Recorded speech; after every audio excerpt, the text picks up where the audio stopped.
Hey, what's going on, you guys? It is Platform Tech, and today I have another video because recently I purchased the DJI and I wanted more or less make a vlog about it. So let's go ahead and jump right into this. I'll see you at the end of the video.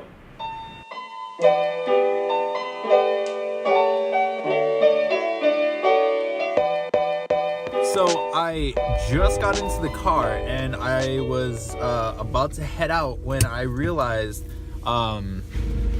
the DJI actually fits within one of the little pockets inside the car. So it's pretty neat, pretty nice to see.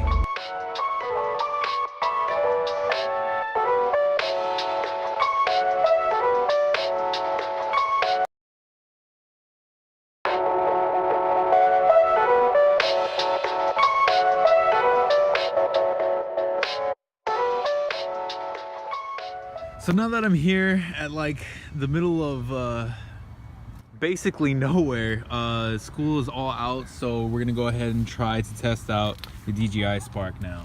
So fun fact, you are actually not allowed to fly it in this zone. You need to actually check the areas where you can be verified, and I thought that because I was on the cusp of where our airport is, we would be fine. Found an empty area that should be out of bounds from everything else. So let's go ahead and try to get everything set up, and hopefully I will be talking to you guys on the opposite end of a drone.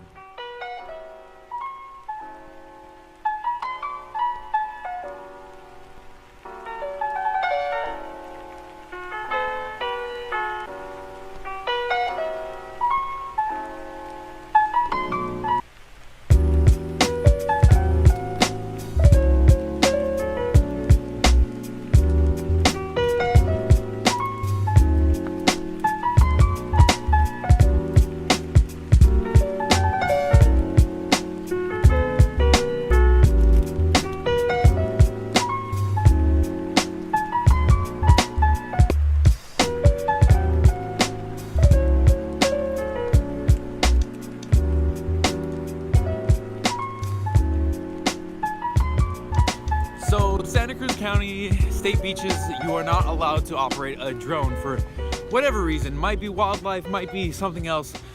We're out here in Moss Landing trying to hopefully get something and praying that the seagulls don't attack.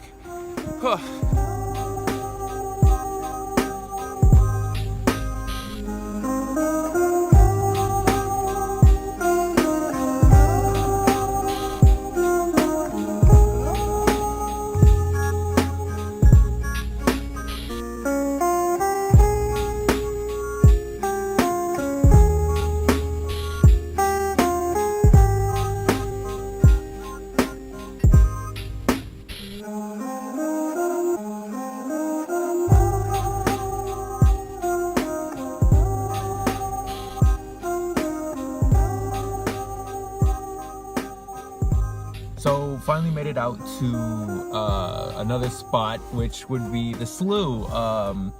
It's gonna be more of an open area, but it's a lot of wildlife here, so it'll be very interesting to see if we can get anything. So let's just go ahead and see if we can actually work with gestures today. That's my biggest goal, is trying to figure out how everything works within like a 5-day period and become the ultimate quote unquote drone guy.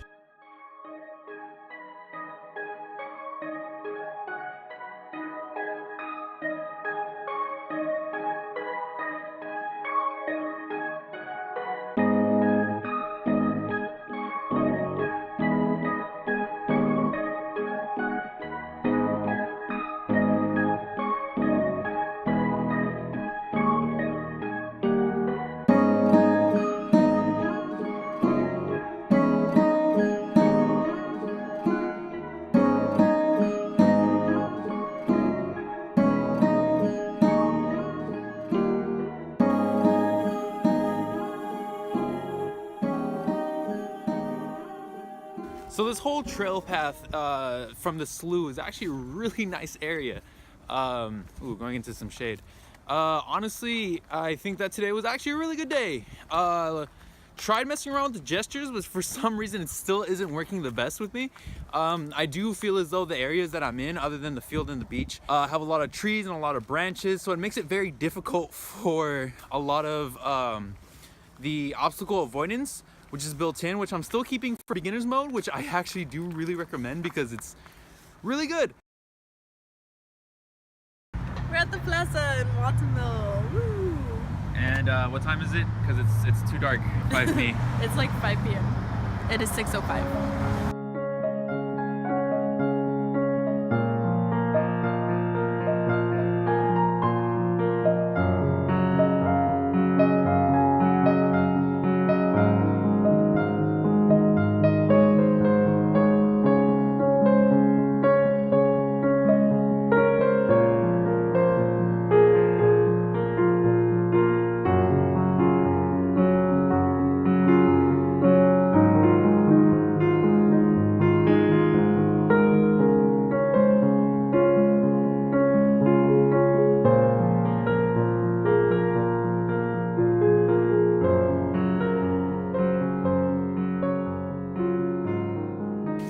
It is currently 6 a.m. and let's go work on tracking and gestures and stuff.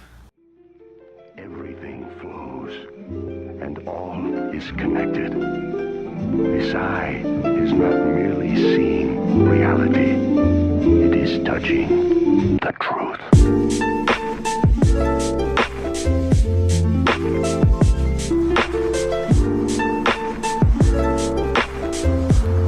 It really is a cold day out here in East LA.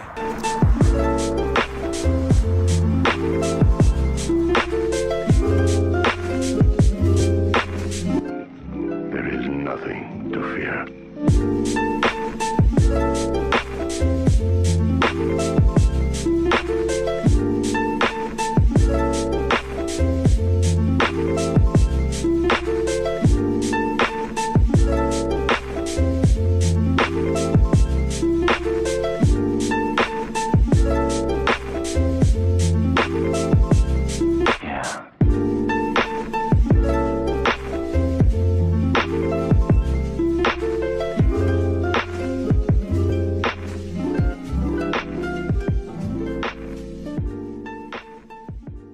All right, Cameron, today's the 6th day of like me owning my drone.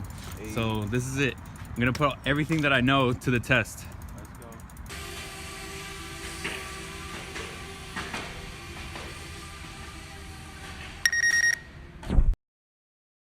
So at the end of it all, I very much enjoyed it. It was actually pretty easy to use.